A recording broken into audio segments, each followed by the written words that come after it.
Ned Stark and Jaime Lannister originate from two powerful houses in Game of Thrones. Yet they have a long history of bad blood between them. The Starks versus Lannisters are one of the central quarrels in Game of Thrones.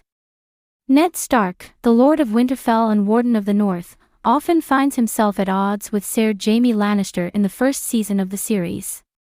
While it may seem like this feud starts with Jaime's heartless act of pushing Bran Stark out of a tower, the animosity actually began years before the pilot episode.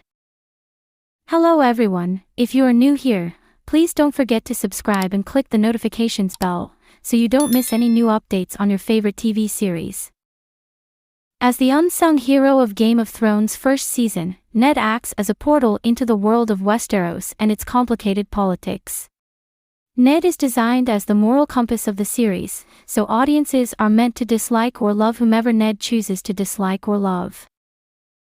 Almost immediately, Ned and Jaime get off on the wrong foot during a dinner at Winterfell when Jaime insults Ned for being too old for tournaments. It could have been playful banter between a southerner and northerner at first, but the conversation is a passive-aggressive product of a bitter history. In fact, most of the hatred actually stems from Ned. The event that produced Ned's strong resentment for Jaime occurred 17 years before the present-day Game of Thrones timeline, King Aerys II Targaryen's murder.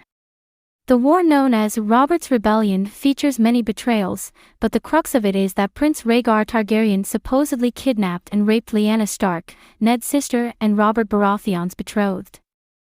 Ned's brother and father were executed on Aerys' order when they demanded justice, which further gave the Starks and Baratheons reason to declare war.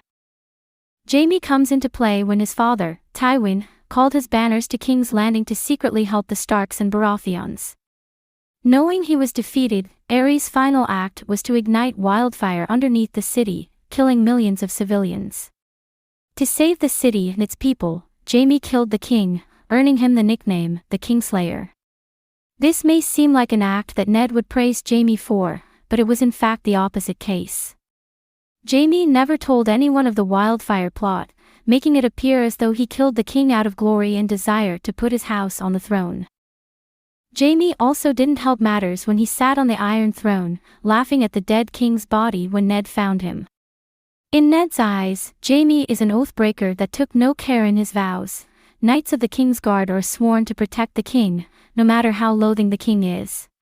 Of course, if Ned knew the truth, perhaps he could understand that breaking his oath was the last resort for Jaime. But to Ned, if Jaime is so careless with the biggest oath a person can make in Westeros, why should he be trusted at all? Seeing Jaime on the throne, so arrogant in his golden armor, also tainted the entire rebellion for Ned.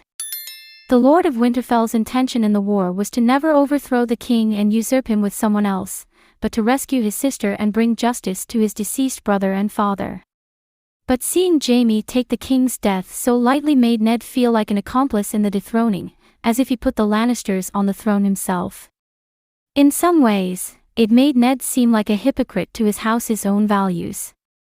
Thanks for watching, please don't forget to like this video and drop comments. And most importantly, don't forget to subscribe and hit the notification bell so you don't miss anything.